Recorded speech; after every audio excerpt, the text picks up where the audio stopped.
అయితే నెక్స్ట్ అలేఖ్య హారిక వస్తుంది అనమాట. అలేఖ్య హారిక వచ్చి ఎవరిని ఎంచుకుంటుందంటే సుమన్ శెట్టి అన్నని ఎంచుకుంటుంది అనమాట కంటెండర్గా తనతో టాస్క్ ఆడడానికి.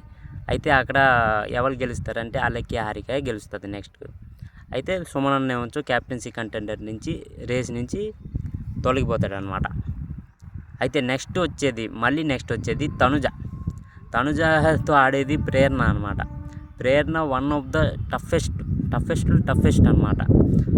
ఆ కంటెండర్ వచ్చి తనుజతో ఆడడం అది కొద్దిగా ఫేర్ కాదు. ఎందుకంటే తనుజ ఎంతో కొద్దిగా అంత గట్టి టాస్క్లు ఏమి ఆడలేదు తనుజ. కొద్దిగా గావర్గా ఆడుతుంది తనుజ. ప్రేరణ ఏంటి కొద్దిగా కూల్ మైండెడ్గా ఆడవచ్చు అని నా ఒపీనియన్ అనమాట. అక్కడ ప్రేరణ ఏమొచ్చో తనుజని క్యాప్టెన్సీ కంటెండర్ నుంచి తీస్తుంది అనమాట. ప్రేరణ ఎంత బాగా ఆడుతుంది, టఫ్ ఫైట్ ఇస్తుంది అనమాట ప్రేరణ.